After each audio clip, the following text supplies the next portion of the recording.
This is Marianne Martindale of the Alliance for a Better Utah, and welcome to this week's edition of the Better Utah Beat. It was hard to read the editorial pages of either the Salt Lake Tribune or the Deseret News last week without seeing a glowing reference to a recently released report by the American Legislative Exchange Council, or ALEC. The report, titled Rich States, Poor States, places Utah at the top of the economic heap. According to its own website, ALEC works to advance the fundamental principles of free market enterprise, limited government, and federalism at the state level through a nonpartisan public-private partnership of America's state legislators and members of the private sector and the general public. But what does that mean in practice? At Alliance for a Better Utah, we've covered the workings of ALEC quite extensively. Last year, when the Big Business-backed Lobbying Association held its annual convention in Salt Lake City, we organized a counter-conference to expose the ALEC agenda. ALEC and its Utah legislative supporters, as you can imagine, were not pleased. We had originally planned to hold the conference across the street from the Grand America, where ALEC was meeting, at the Little America. But ALEC signed a provision in their contract that allowed them to approve or disapprove, as the case ended up being, any group that chose to secure space at the same hotel. We ended up holding our own gathering at another location, but we did more than just stage a counter-demonstration. In the weeks leading up to the conference, we launched a statewide media campaign to bring awareness to ALEC-related activities.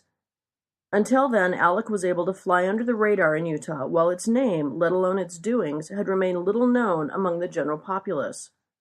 Almost a year later, news stories covering the ALEC report barely needed to give any background information on the organization. Utahns know what ALEC is, and despite the report's glowing remarks for our economy, more and more Utahns are wising up to the destructive influence ALEC has on Utah's right to self-governance. Indeed, something sinister lurks beneath the shiny packaging of ALEC's most recent ranking. That is, to do well by ALEC standards, you have to do really poorly by a host of other standards. ALEC has waged an aggressive campaign against unions. States with right-to-work laws or laws that restrict union activity rank higher in their annual report. But if it weren't for unions, we wouldn't have sick leave, overtime, a 40-hour work week, or workers' compensation. And speaking of workers' compensation, ALEC isn't too pleased with that either. They rank highly states with lower worker compensation costs, despite ALEC's support for traditionally hazardous jobs like manufacturing and mining.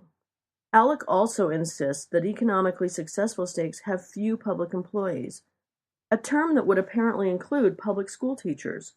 A low public employee-to-resident ratio likely means an insufficient number of teachers. ALEC also requires its highly ranked states to maintain extremely low tax rates so low that they allow corporations that disproportionately use public services like roads, etc., to skirt their responsibility for maintaining public infrastructure.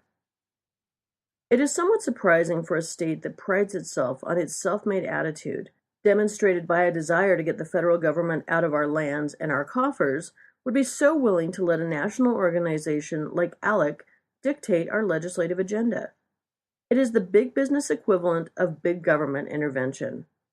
Our conservative state legislature doesn't want the federal government telling us how to run our health care, but they suddenly become compliant when a special interest group forces their own plans for health care onto our state.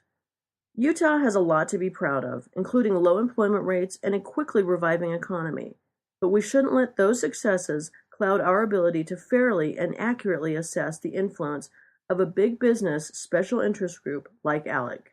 This is Marianne Martindale with this week's edition of the Better Utah Beat. Have a great week, and remember, together, we can make a better Utah. For more information, visit betterutah.org.